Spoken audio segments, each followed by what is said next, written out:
Sebelum nanti disampaikan atau dilanjutkan oleh moderator, saya mau menyampaikan dan menyapa beberapa hal yang mau disampaikan, terutama untuk tujuan daripada perkuliahan.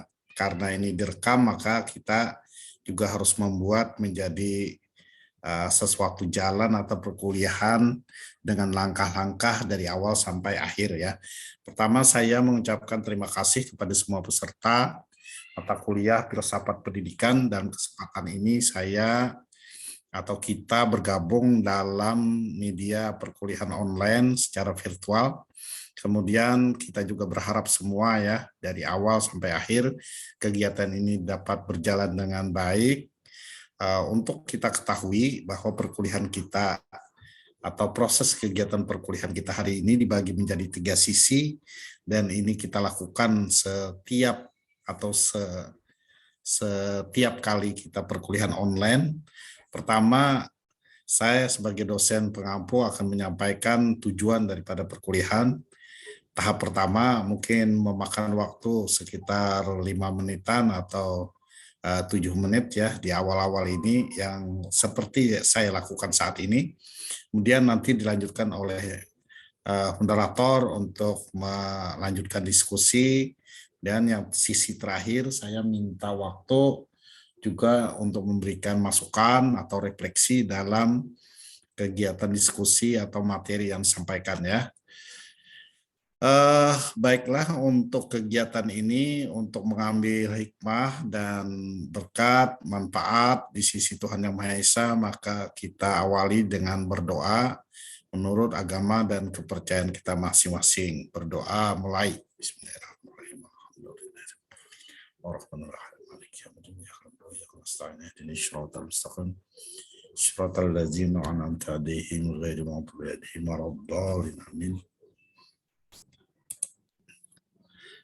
Berdoa selesai, kemudian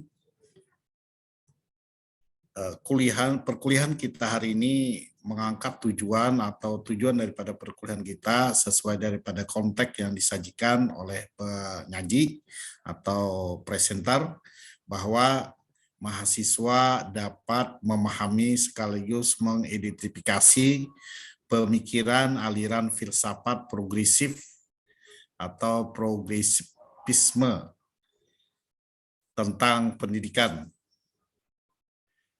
Selanjutnya dengan subtujuan, kalau kita bagi ya menjadi aliran filsafat, kemudian ada pengertian progresif, dan ada tentang pengertian filsafat progresif.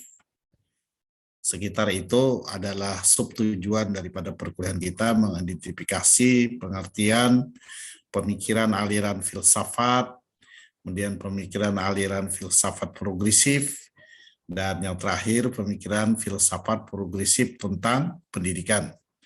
Selanjutnya, menghemat waktu dan efektifnya kegiatan kita pada hari ini, maka saya persilahkan kepada moderator yang telah dipersiapkan oleh kelas ataupun kelompok ini. Kepada yang diberi tugas, saya persilahkan.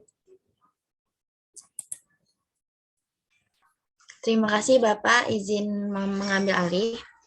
Assalamualaikum warahmatullahi wabarakatuh.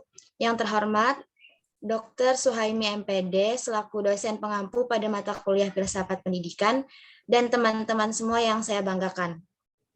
Puji syukur marilah kita panjatkan kepada Allah Subhanahu wa Ta'ala atas rahmat-Nya sehingga kita bisa berkumpul pada room Zoom pada hari ini.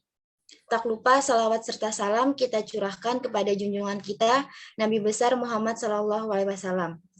Perkenalkan, nama saya Lulu Baiti, perwakilan dari kelompok 7 bertugas sebagai moderator. Saya memohon izin untuk memandu kegiatan diskusi kita pada hari ini. Topik yang akan kita bicarakan yaitu tentang aliran filsafat progresivisme. Sebelum diskusi dimulai, saya akan memperkenalkan anggota kelompok penyaji, kelompok 6 yang akan menyampaikan materi, yaitu Asiah Maria, Diva Sahrani, Leoni Rahman, dan Mahfuz Apip Maulana. Susunan kegiatan diskusi yang akan kita lakukan diantaranya, yang pertama pembukaan, Yang kedua, penyampaian materi dari kelompok penyaji. Yang ketiga, sesi tanya jawab. Yang keempat, penutup. Dan yang kelima, masukan dari dosen pengampu. Langsung saja kita memasuki acara yang pertama, yaitu pembukaan. Marilah kita mengucapkan basmalah secara bersama-sama. Acara selanjutnya yaitu penyajian materi. Saya memberikan kesempatan kepada kelompok penyaji untuk menyampaikan hasil diskusinya. Kepada pemateri pertama, yaitu Mahfuz Apip Maulana, dipersilahkan. Baik, terima kasih.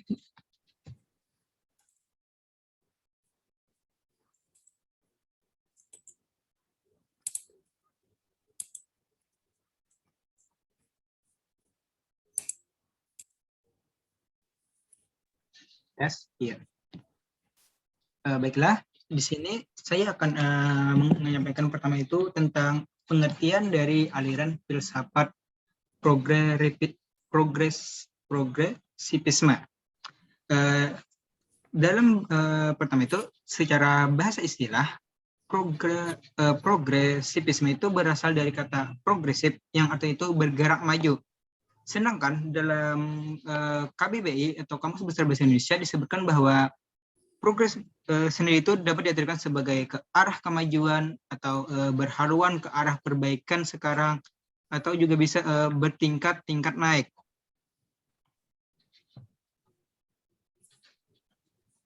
Kemudian dari beberapa ahli seperti Goethe itu menyatakan bahwa progresivisme di modern ini menekankan kalau kata progres itu sendiri menyatakan bahwa manusia itu memiliki kemampuan untuk mengembangkan serta menyempurnakan lingkungannya dengan menerapkan kecerdasan yang dimilikinya. Ada juga oleh Muhammad Dayeli yang menjelaskan kalau progresivisme itu adalah aliran yang menekankan kalau pendidikan bukanlah sekedar gaya, pemberian sekumpulan pengetahuan kepada subjek didik, namun hendaknya juga itu berisi tentang aktivitas yang mengarah kepada pelatihan kemampuan berpikir mereka secara menyeluruh, sehingga mereka dapat berpikir secara sistematis melalui cara-cara ilmiah. Sehingga dari beberapa penjelasan tadi, kita dapat memahami kalau aliran filsafat progresivisme merupakan suatu aliran yang mengkehendaki adanya perubahan secara praktik menuju ke arah yang positif, yang dimana pendidikan di sini harus mampu membawa perubahan pada diri peserta didik menjadi pribadi yang tangguh dan mampu menghadapi berbagai persoalan serta dapat menyesuaikan diri dengan kehidupan sosial di masyarakat. Karena itu, progresivisme sendiri sangat menghendaki adanya pemecahan masalah dalam proses pendidikan. Baik, sekian dari saya kembalikan kepada moderator. Terima kasih Mahfuz Apip Maulana atas penyampaian materinya. Selanjutnya pemateri kedua yaitu Diva Sahrani, dipersilahkan.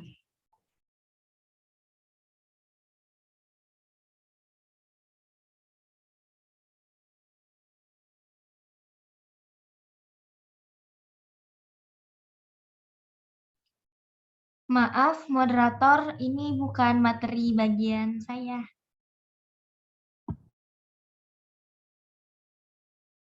Mohon maaf. Baik, untuk pemateri kedua dari kelompok 6, dipersilahkan.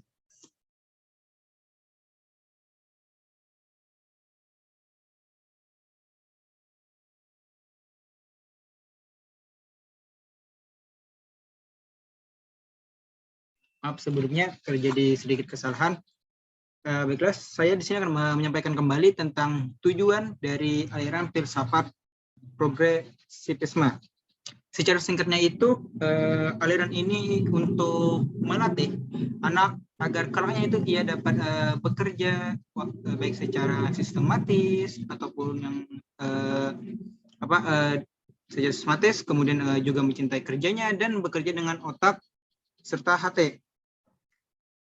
Kemudian maksud di sini kan juga ada agar dia dapat mendapatkan pengalaman di sini itu agar dia kedepannya itu misalnya kalau bertemu dengan masalah, karena dia telah melalui berbagai pembelajaran mengenai apa yang harus ia lakukan ketika bertemu dengan permasalahan tersebut, dia dapat menghadapinya dengan pasti. Kemudian tujuan dari pendidikan progresivisme ini juga menghendaki juga peserta didik itu mampu terampil menggunakan alat-alatnya sesuai dengan lingkungan-lingkungan yang ada di sekitarnya. Alat-alat di sini itu maksudnya bukan alat secara fisik, lebih kepada keterampilannya tadi, atau keterampilannya untuk memecahkan masalah tadi, yang bisa melalui proses menentukan masalahnya apa itu, juga bisa bagaimana ia menganalisis apa permasalahan itu. Kemudian setelah mengetahui masalah-masalahnya tadi, ia akan berusaha untuk memecahkan masalahnya itu.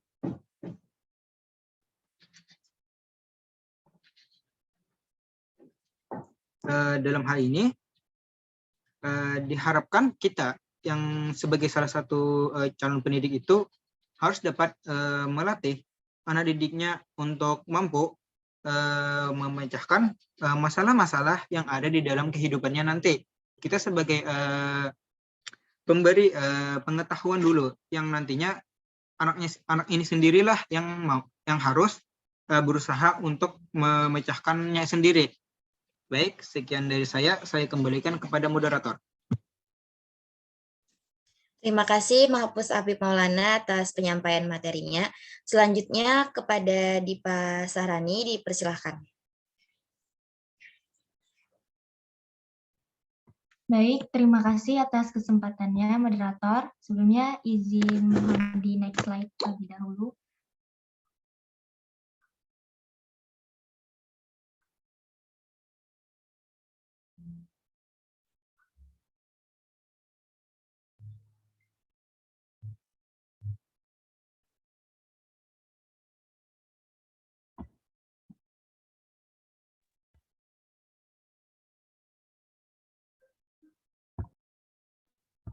Baik, di sini saya akan menjelaskan tentang ciri-ciri aliran filsafat progresivisme. Nah, jadi ciri utama aliran ini mempunyai konsep yang mempercayai manusia sebagai subjek yang memiliki kemampuan dalam menghadapi dunia dan lingkungan hidupnya, mempunyai kemampuan untuk mengatasi dan memecahkan masalah yang akan mengancam manusia itu sendiri. Jadi di sini pendidikan dianggap mampu mengubah dan menyelamatkan manusia demi masa depan. Di sini dijelaskan juga pada ciri-ciri aliran filsafat progresivisme ini, tujuan pendidikan selalu diartikan sebagai rekonstruksi pengalaman yang terus-menerus dan bersifat progresif.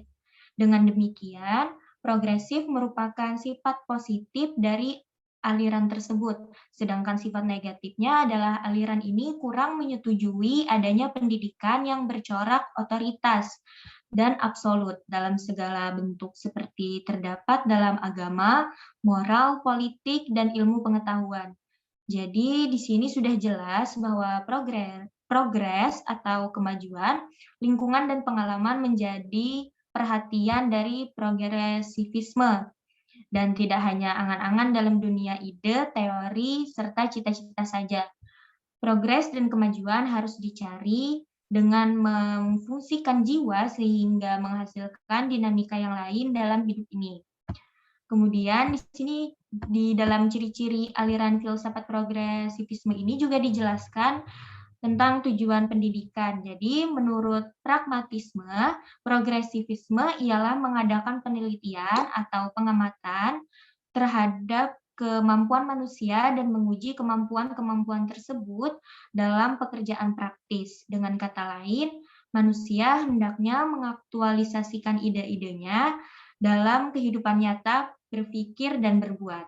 Nah, sekian penjelasan materi dari saya kembalikan kepada moderator. Terima kasih Dipa Sahrani atas penyampaian materinya. Selanjutnya kepada pemateri ketiga, Leoni Rahman, dipersilahkan. Baik, moderator, apakah suara saya bisa terdengar? Terdengar, Leoni? Baik, terima kasih.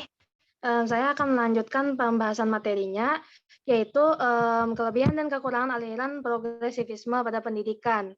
Nah, untuk kelebihannya sendiri ada 4 menurut kami. Yang pertama, siswa diberikan kebebasan untuk mengembangkan bakat dan kemampuannya.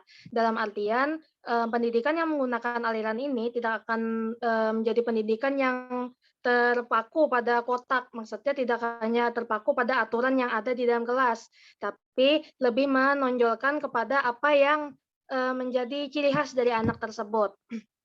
Lalu yang kedua, siswa diberikan kebebasan untuk mengemukakan pendapatnya. Nah, ini juga sangat bagus karena biasanya anak didik hanya mendengarkan apa yang dikatakan oleh guru tanpa bisa memberikan sumbang saran atau memberikan pendapatnya secara langsung. Padahal dengan mengungkapkan pendapatnya, murid bisa memberikan benefit juga kepada gurunya agar menjadi pendidik yang lebih baik lagi.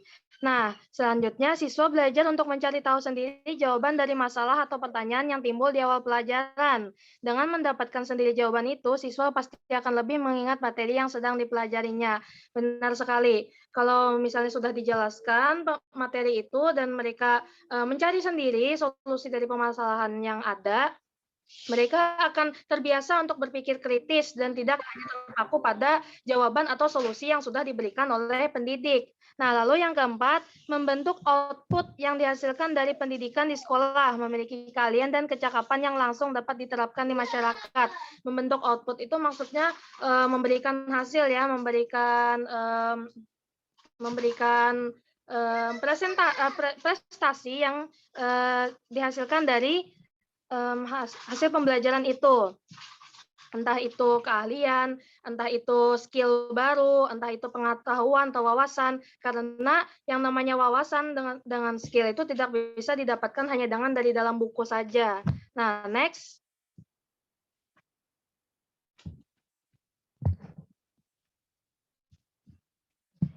Lalu ada kekurangan dari filsafat pendidikan progresivisme. Nah, kekurangannya menurut kami ada 3. Yang pertama, mengabaikan kurikulum yang telah ditentukan, yang menjadi tradisi sekolah. Nah, karena ini berkaitan tadi dengan opsi pertama pada kelebihan aliran progresivisme, mereka memang tidak memberikan, mereka tidak memang sesuai pada kurikulum yang sudah ada di sekolahan, karena mereka menyesuaikan pada bagaimana hal yang sesuai dalam pembelajaran yang diinginkan dan sesuai untuk anak.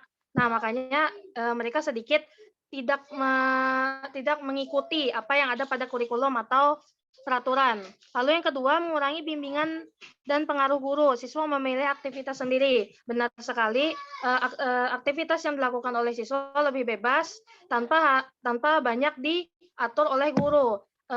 Terkadang siswa malah jadi tidak teratur dan mereka akan lepas pada aturan yang seharusnya mereka capai atau target yang mereka capai. Terkadang anak-anak malah tidak sesuai dengan tujuan yang ada di awal. Lalu yang ketiga, siswa menjadi orang yang mementingkan diri sendiri. Ia menjadi manusia yang tidak memiliki self-disiplin dan tidak mau berkorban demi kepentingan umum. Nah, ini berkaitan dengan kekurangan yang kedua tadi.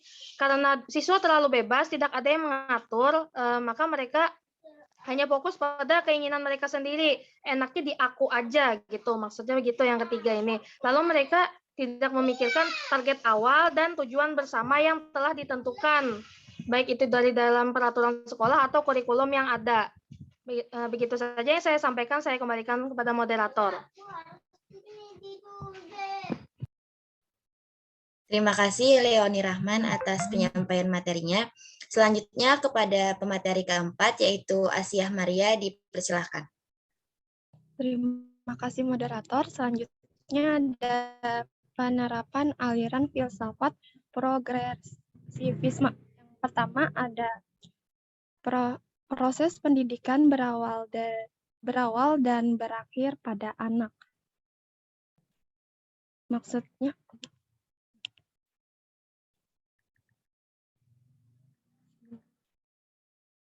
sebentar. Nah, sekolah progresif menghendaki siswa-siswanya mampu menafsirkan dan memaknai rangkaian pengalamannya sendiri sedemikian rupa sehingga ia dapat berkembang melalui pengayaan dari pengalamannya sendiri.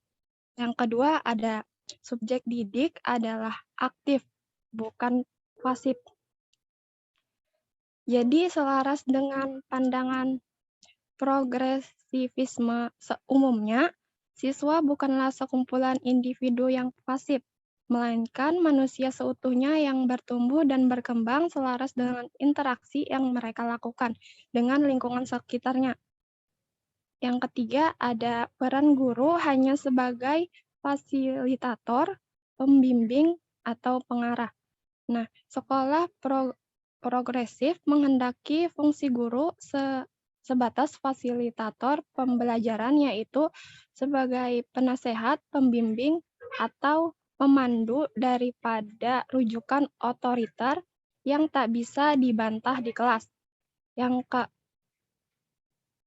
keempat, ada sekolah harus kooperatif dan demokratif. Nah, pemikiran demikian merupakan pengembangan lebih lanjut dari kepercayaan progresif bahwa sekolah adalah miniatur dari masyarakat yang lebih luas atau bebas atau besar, bahwa pendidikan adalah kehidupan itu sendiri lebih dari sekadar sebuah persiapan untuk hidup. Yang terakhir atau yang kelima, ada aktivitas lebih fokus pada pemecahan masalah, bukan untuk pengajaran materi kajian. Nah, maksudnya pada sekolah progresif belajar yang menjadi arus utama pembelajaran adalah bagaimana mengondisikan siswa belajar memecahkan masalah. Karenanya seorang siswa hendaknya dapat diajak menyelami atau memprediksi mengenai keterampilan-keterampilan apa yang harus mereka siapkan untuk masa depan. Belajar tentang bagaimana berpikir secara logis dan kreatif juga sebuah hal yang sangat penting bagi seseorang dalam memecahkan masalah. Itu saja dari kelompok kami. Saya kembalikan ke moderator. Baik, terima kasih atas Asia Maria atas penyampaian materinya. Baiklah teman-teman, kita tadi telah mendengarkan penyampaian materi dari kelompok 6. Selanjutnya kita memasuki sesi tanya jawab. Sebelumnya Bapak mohon izin bertanya. Untuk sesi tanya jawab dibagi menjadi 2 sesi. Satu sisi saja dulu, ini waktunya sudah dekat pukul 5. Jadi satu sisi cuman 5 orang lah.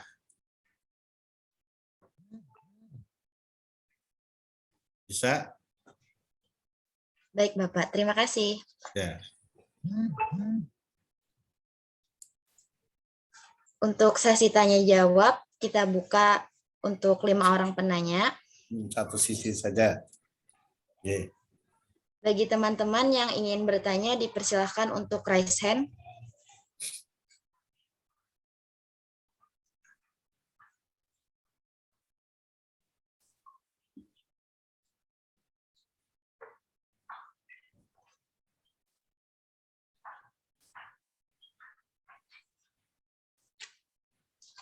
Baiklah, di sini sudah ada 3 orang penanya.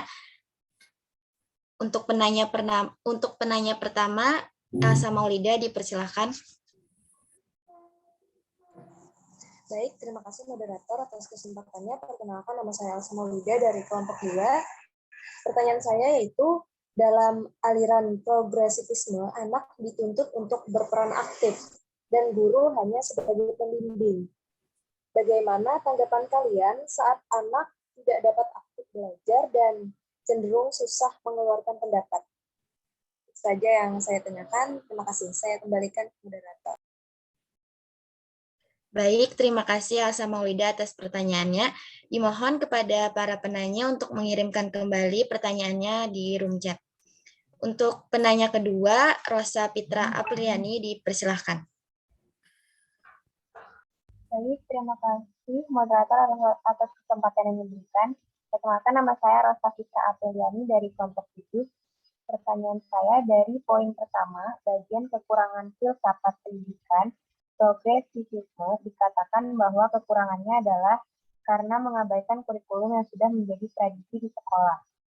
Menurut saya, kurikulum itu tidak harus menjadi tradisi, dan lebih baik dirubah jika ada kurikulum baru yang lebih baik. Nah, bagaimana tanggapan kalian mengenai hal tersebut? Tolong jelaskan pengaruh buruknya jika kurikulum yang sudah menjadi tradisi itu diabaikan. Terima kasih. Saya kembalikan ke moderator. Terima kasih Rosa Fitra Apriliani. Selanjutnya kepada penanya ketiga, Sujud Faturrahman, dipersilahkan.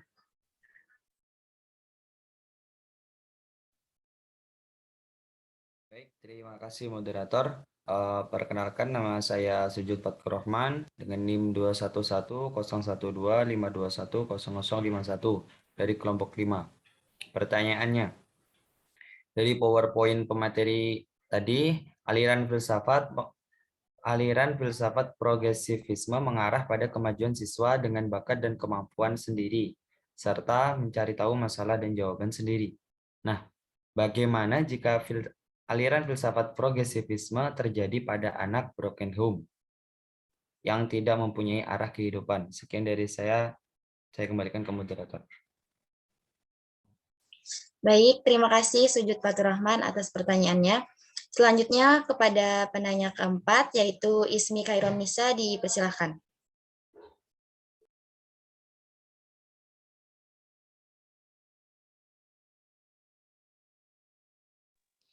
Izin mengirimkan pertanyaan ke grup chat moderator, soalnya terkendala jaringan. Baik. Apakah dari teman-teman masih ada yang ingin bertanya?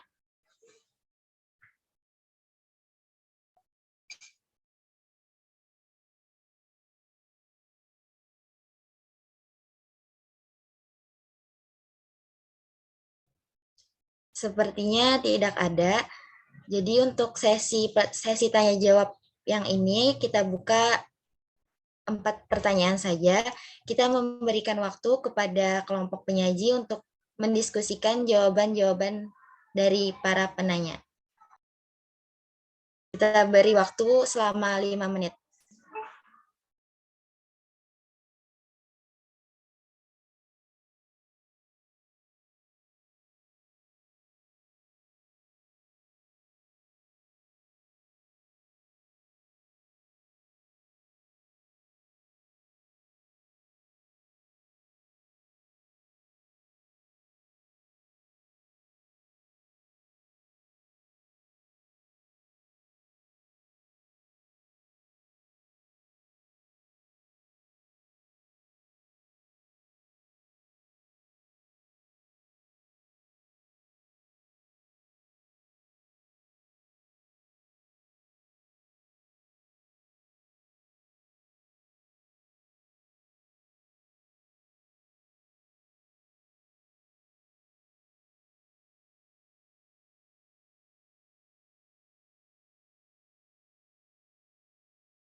Izin menjawab moderator.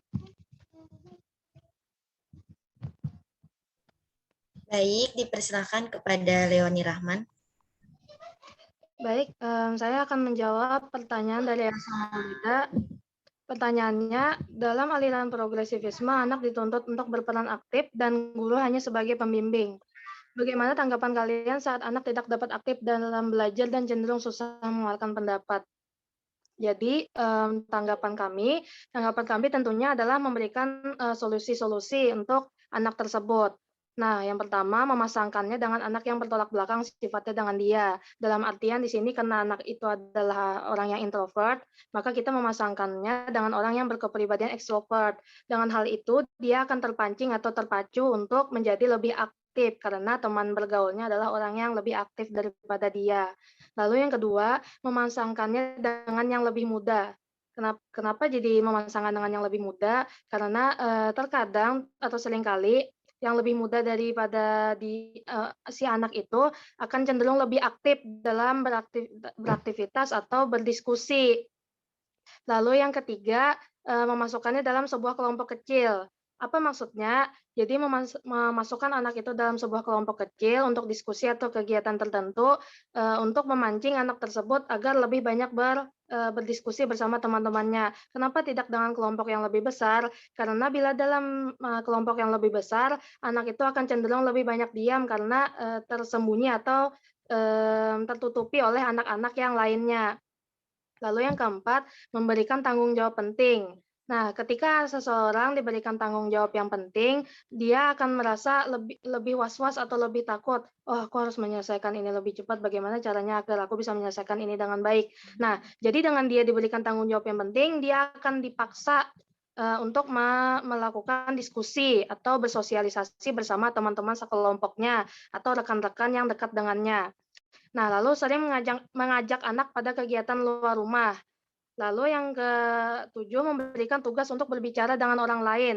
Ini juga termasuk dalam hal yang ada dalam kelompok kecil tadi ya, menyelesaikan masalah, lalu menemukan solusi. Itu termuat dalam memberikan tugas untuk berbicara dengan orang lain. Lalu berikan rasa percaya diri pada dia. Nah, memberikan rasa percaya diri ini bisa saja dengan memberikan dia reward berupa pujian atau reward berupa benda, bisa saja yang pasti kita memberikan pujian atau semangat pada dia berbentuk motivasi dan sebagainya. Lalu yang terakhir, ulang terus kegiatan tersebut agar anak terbiasa bersosialisasi dan berpendapat di depan orang banyak. Karena orang biasanya akan cenderung bisa karena terbiasa. Nah, itu saja yang saya sampaikan, saya kembalikan pada moderator. Terima kasih Leoni Rahman atas jawabannya. Sebelum saya kembalikan kepada penanya, apakah teman-teman ada yang ingin menambahkan atau menyanggah jawaban dari pertanyaan pertama?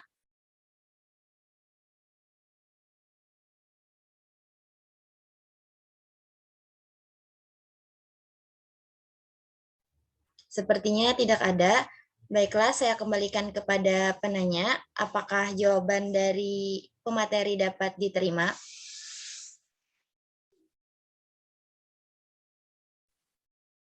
Sudah bisa diterima, terima kasih moderator. Baik. Kepada kelompok 6, apakah ada pertanyaan yang sudah dapat dijawab? Izin menjawab moderator. Dipersilahkan kepada Dipa Sarani. Ya, di sini izin menjawab pertanyaan dari Rosa Fitra Apriliani. Pertanyaannya adalah, dari poin 1, bagian kekurangan filsafat pendidikan progresivisme, dikatakan bahwa kekurangannya adalah karena mengabaikan kurikulum yang sudah menjadi tradisi sekolah. Menurut saya, kurikulum itu tidak harus menjadi tradisi, dan lebih baik diubah jika ada kurikulum baru yang lebih baik. Nah, bagaimana tanggapan kalian mengenai hal tersebut? Tolong jelaskan pengaruh buruknya jika kurikulum yang sudah menjadi tradisi diabaikan. Sebelumnya, saya akan menjelaskan beberapa fungsi seberapa pentingkah kurikulum itu bagi guru ataupun bagi peserta didik. Nah, jadi fungsi kurikulum sendiri itu adalah sebagai pedoman kerja dalam menyusun dan mengorganisir pengalaman belajar pada peserta didik. Nah, di sini juga dia menjadi pedoman untuk mengadakan evaluasi terhadap pengembangan anak didik dalam rangka menyerap sejumlah pengalaman yang telah diberikan. Kurikulum bisa juga dikatakan sebagai seperangkat atau suatu sistem rencana dan pengaturan mengenai bahan pembelajaran yang dapat dipedomani dalam aktivitas belajar mengajar. Jadi intinya kurikulum ini adalah rencana pembelajaran. Oleh karena itu, semua pihak yang terlibat dalam pendidikan proses pembelajaran ini berkaitan langsung dengan fungsi kurikulum ini wajib memahaminya. Dan bagaimana kalau kurikulum ini diberhentikan menjadi tradisi, sudah tidak dipakai lagi, maka akan ada dampak buruk yang ditimbulkan. Jadi dampak buruknya adalah kalau tidak ada kurikulum, maka pendidikan tidak dapat terlaksana dan tujuan pendidikan pun tidak akan terwujud sebagai pedoman penyelenggaraan pendidikan. Selain itu, kurikulum selalu disesuaikan dengan situasi dan keadaan yang ada. Contohnya kan awalnya dulu pendidikan di Indonesia menggunakan kurikulum tahun 2006. Namun sekarang sudah di-upgrade menjadi kurikulum 2013. Tujuan ini adalah untuk pengembangan kurikulum. Jadi ini menjadi acuan untuk mengembangkan pembelajaran dalam mencapai pendidikan yang bermutu dengan standar yang jelas, target yang terukur, dan budaya yang akan dicapai. Nah, sekian jawaban dari saya kembalikan kepada moderator. Terima kasih Dipa Sahrani atas jawabannya. Sebelum saya kembalikan kepada penanya, saya tanyakan kepada teman-teman apakah ada yang ingin menambahkan atau menyanggah jawaban dari pertanyaan kedua.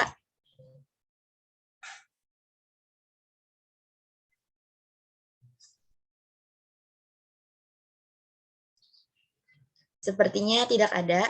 Saya kembalikan kepada penanya, kepada Rosa Fitra Apriliani, apakah jawaban dari Dipa Sahrani dapat diterima? Sudah dapat diterima, terima kasih pemateri dan terima kasih moderator. Selanjutnya kepada kelompok 6, apabila ingin menjawab pertanyaan yang ketiga, dipersilahkan.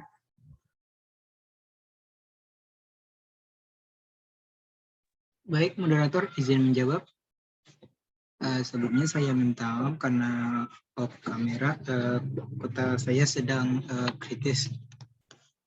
Baik, di sini saya akan menjawab pertanyaan dari Sujud Rahman. Saya ulangi, pertanyaan tersebut adalah dalam PPT kalian tadi, adalah filsafat progresivisme itu mengarah kepada kemajuan siswa dengan bakat dan kemampuan sendiri serta mencari tahu masalah dan jawaban sendiri. Kemudian bagaimana jika filsafat progresivisme tadi terjadi pada anak broken home yang tidak mempunyai arah kehidupan? Mungkin maksud Sujud di sini adalah bagaimana kita berusaha itu menerapkan aliran ini kepada anak broken home, bukan? Ya. Jadi pertama kita tahu tadi kalau aliran progresivisme tadi itu menghendaki adanya perubahan secara cepat praktik di pendidikan menuju ke arah yang positif. Kemudian untuk anak broken home sendiri, jawabannya bisa kita terapkan. Kan tadi ya, pendidik di sini berusaha untuk membimbing ke arah yang lebih baik. Karena tadi ke arah positif itu pastinya untuk maju, bukan? Nah, maka dari itu pendidik itu harus mampu membimbing siswa yang broken home tadi menuju ke arah yang maju atau arah yang lebih baik tadi. Kita bisa mencoba mengajak anak yang broken home tadi untuk berpikir positif, agar berpikir lebih positif.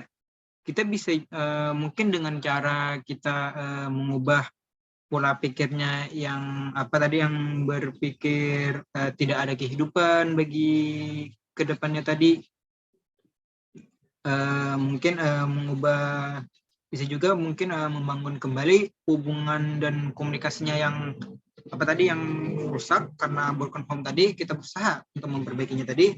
Juga bisa untuk mengajak anak mencoba hal yang baru yang bisa membuatnya berpaling dari keadaan broken home-nya tadi. Jadi untuk jawaban Sujud tadi, ya bisa. Dengan pastinya perlu seseorang di sampingnya untuk membimbingnya tersebut.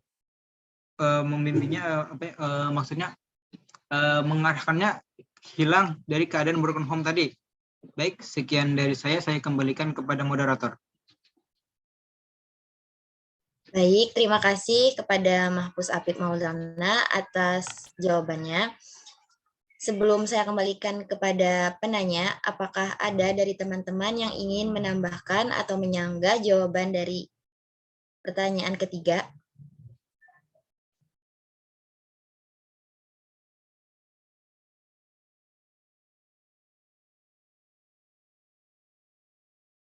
Sepertinya tidak ada. Baik, saya kembalikan kepada penanya, kepada Sujud Faturrahman, apakah jawaban dari Mahfuz Apip Maulana dapat diterima? Bisa diterima dan dapat dipahami. Terima kasih moderator dan kelompok pemateri. Selanjutnya kepada kelompok 6, untuk menjawab pertanyaan yang terakhir, dipersilahkan. Izin menjawab moderator.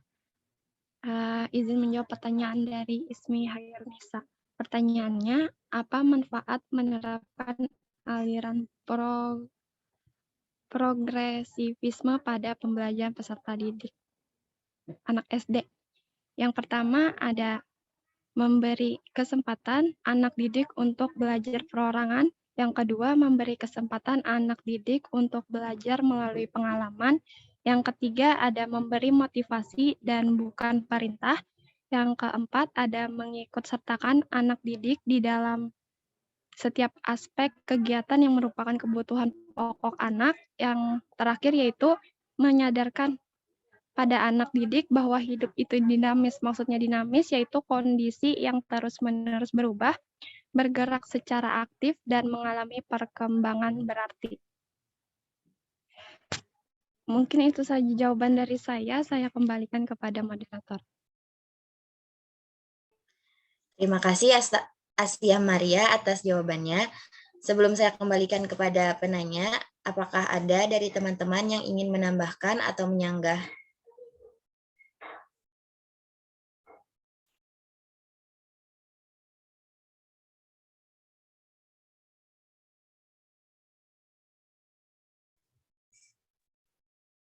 Sepertinya tidak ada. Saya kembalikan kepada penanya. Kepada Ismi Khairunisa, apakah jawaban dari Asia Maria dapat diterima? Sudah sangat jelas, moderator, dan bisa diterima. Terima kasih. Baik, dengan terjawabnya pertanyaan terakhir tadi, berakhir pula sesi tanya jawab kita pada hari ini. Saya akan menyampaikan kesimpulan diskusi pada hari ini.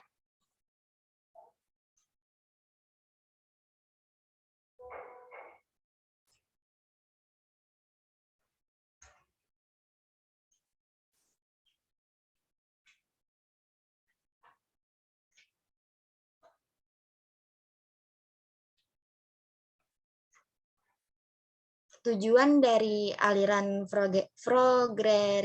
progresivisme yaitu melatih anak agar kelak dapat bekerja secara sistematis, mencintai kerja, dan bekerja dengan otak dan hati. Tujuan dari aliran progresivisme sendiri di dalam pendidikan ialah ingin merubah praktik pendidikan yang selama ini terkesan otoriter menjadi demokratis dan lebih menghargai potensi dan kemampuan anak didik, serta mendorong untuk dilaksanakannya pembelajaran yang lebih banyak melibatkan peserta didik.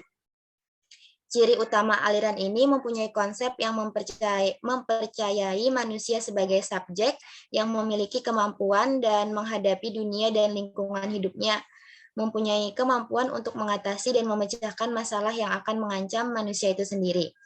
Kelebihan filsafat pendidikan progresivisme diantaranya siswa diberi kebebasan untuk mengembangkan bakat dan kemampuannya. Siswa diberi kebebasan untuk mengemukakan pendapatnya dan lain-lain. Sedangkan kekurangan filsafat pendidikan ini yaitu mengabaikan kurikulum yang telah ditentukan yang menjadi tradisi sekolah, mengurangi bimbingan dan pengaruh guru, siswa memilih aktivitas sendiri, dan siswa menjadi orang yang mementingkan diri sendiri. Jika dikaitkan dengan pendidikan di Indonesia saat ini, maka progresivisme memiliki andil yang cukup besar, terutama dalam pemahaman dan pelaksanaan pendidikan yang sesungguhnya, di mana pendidikan sudah seharusnya diselenggarakan dengan memperhatikan berbagai kemampuan yang dimiliki oleh peserta didik, serta berupaya untuk mempersiapkan peserta didik supaya mampu menghadapi dan menyelesaikan setiap persoalan yang dihadapi di lingkungan sosialnya. Selanjutnya kita memasuki acara yang keempat, yaitu penutup. Marilah kita mengucapkan hamdalah secara bersama-sama. Demikian tadi diskusi dari kelompok 6. Saya selaku moderator memohon maaf atas kekurangan dalam memandu kegiatan diskusi pada hari ini. Dan terima kasih untuk perhatiannya. Wassalamualaikum warahmatullahi wabarakatuh. Saya kembalikan kepada Bapak Suhaimi. Ya. Assalamualaikum warahmatullahi wabarakatuh. Jadi dalam kesempatan ini setelah kita pelajari dengan sampai saat ini bahwa aliran filsafat progresivisme ini sebenarnya ada kebaikannya dan ada kekurangannya. Hanya saja tadi dicatat bahwa di sini subjek didik atau siswa itu yang aktif, bukan pasif. Nah, bagaimana kalau kondisinya tidak sesuai atau kondisinya justru subjek didik atau siswa itu yang pasif, bukan yang aktif. Jadi dalam kondisi ini filsafat progresivisme ini dapat dilakukan dengan lancar atau dengan baik atau dengan manfaat apabila situasinya memang anak-anak itu sudah aktif. Nah, sekarang bagaimana keadaannya yang tidak aktif? Di beberapa kejadian atau di beberapa sekolah, terutama memang pengaruh masa lalu atau juga pengaruh daripada kemajuan zaman, di beberapa sekolah memang tidak sepesat atau sebaik daripada di sekolah lain. Sekolah lain yang sudah siswanya aktif, tapi sementara di sekolah kita tidak aktif. Latar belakangnya tadi bermacam-macam karena memang kebiasaan itu belum menjadi suatu hal yang dimiliki oleh siswa kita.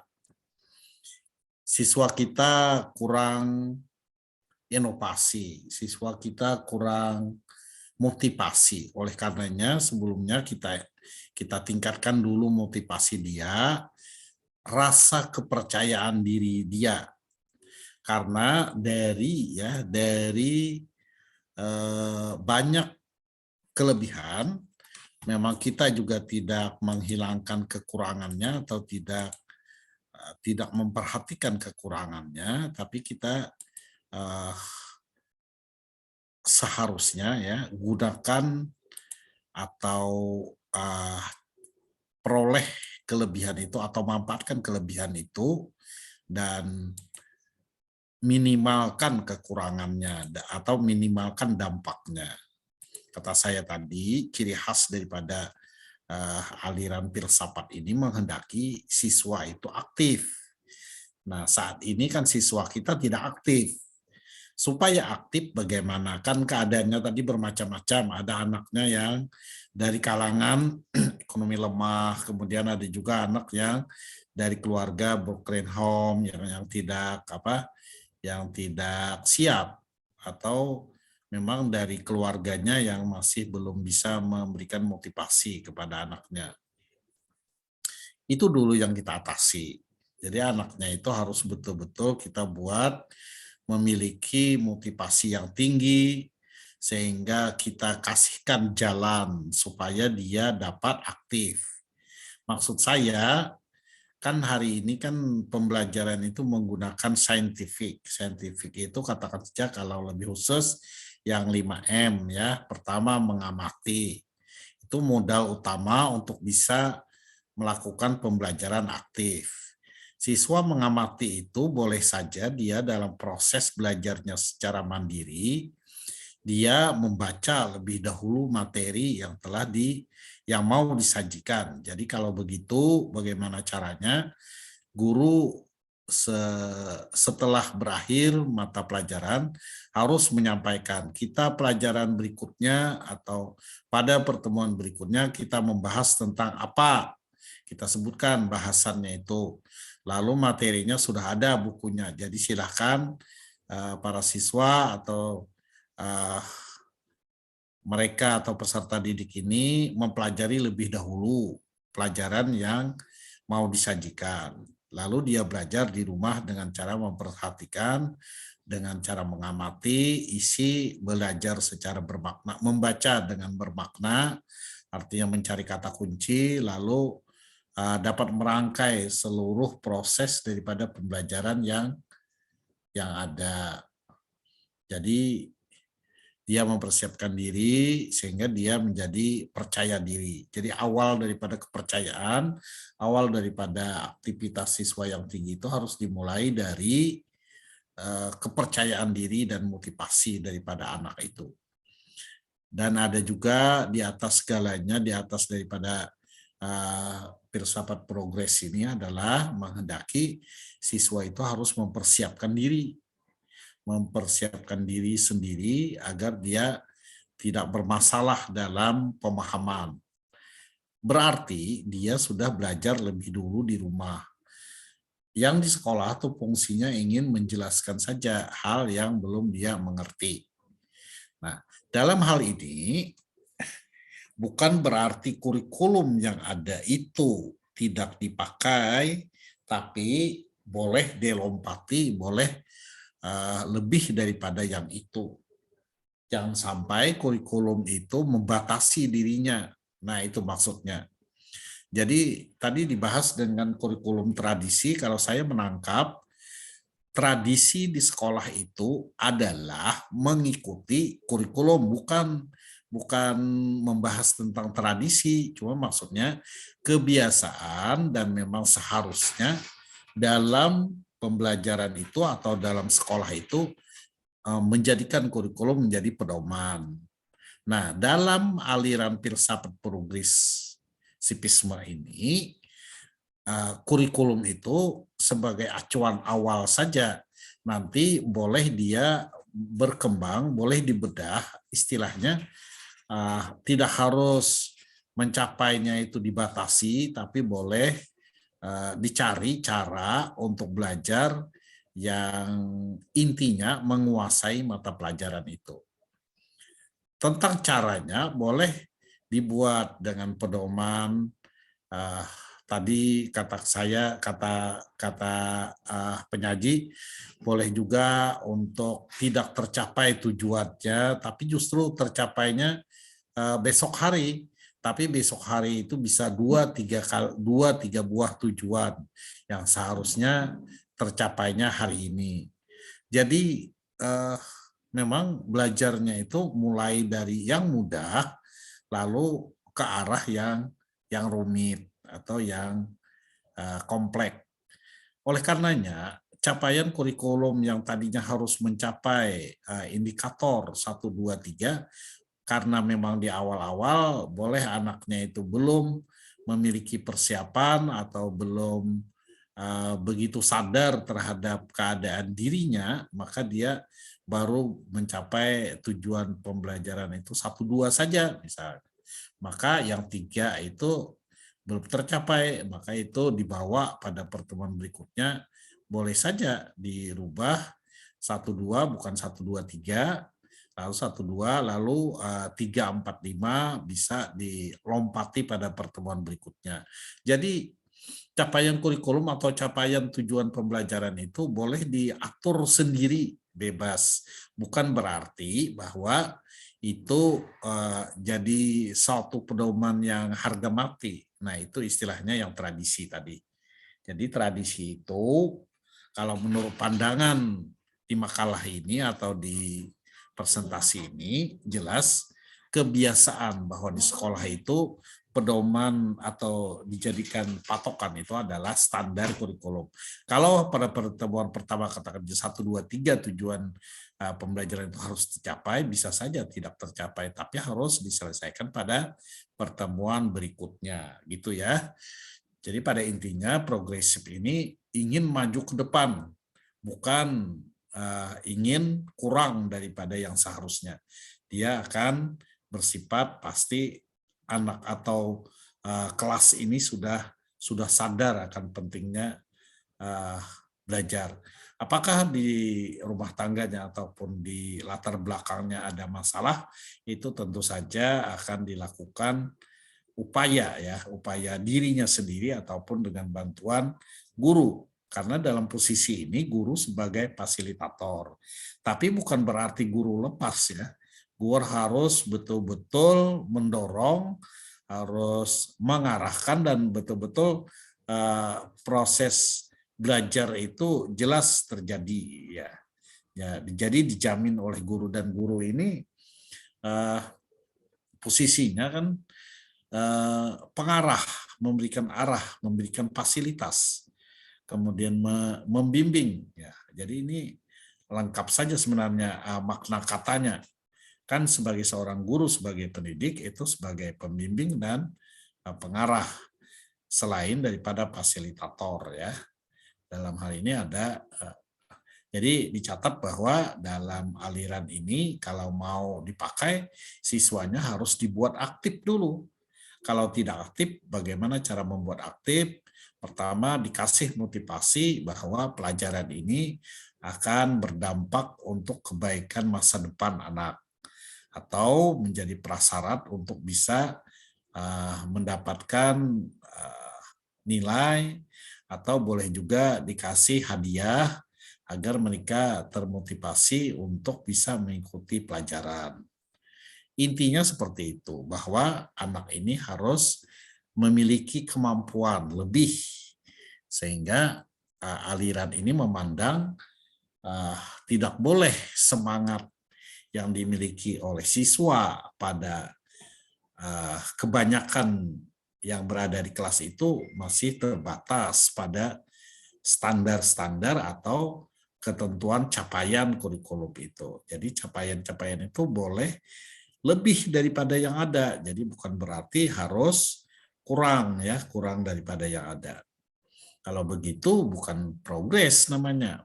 Itu aliran yang lain kalau ada guru ataupun siswa yang belum termotivasi untuk bisa belajar lebih cepat atau melakukan lompatan-lompatan agar apa yang kelebihan daripada aliran ini dapat manfaat bagi dianya. Jadi ada saja kemungkinan atau pelaksanaannya itu tidak sesuai dengan kurikulum.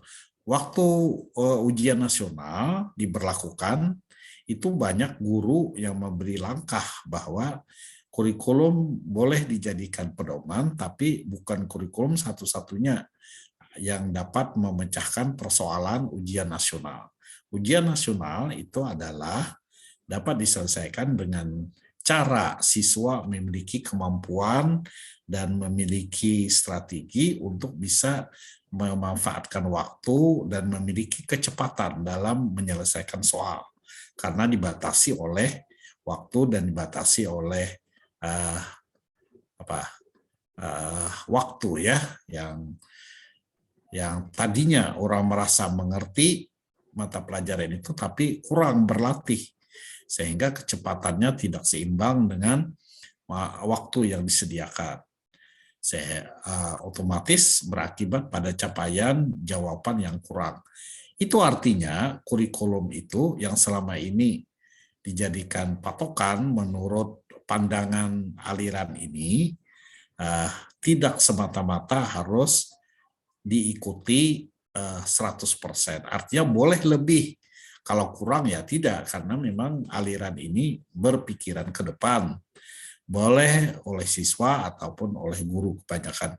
Kalau tidak, maka harus diselesaikan dulu sisi motivasi dan daya juang anaknya agar bisa mengikuti aliran ini ya.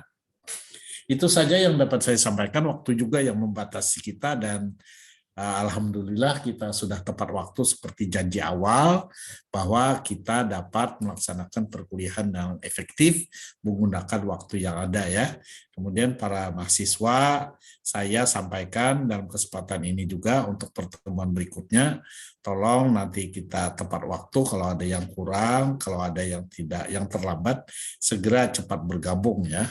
Dan presensi kita di Simari kita itu adalah sesuatu yang utama, yang tidak boleh kita abaikan, karena itu bukti bahwa kita melakukan perkuliahan. Demikian nanti saya lakukan dan kita perbaiki pada pertemuan-pertemuan berikutnya agar kita lebih banyak mendapatkan pengetahuan. Akhir kata saya tutup kegiatan kita dengan mengucapkan wassalamualaikum warahmatullahi wabarakatuh. Ya. Waalaikumsalam warahmatullahi wabarakatuh. Terima kasih. Ya. Terima kasih Bapak. Ya, kita izin keluar ya. Iya, Pak. Ya, nggih.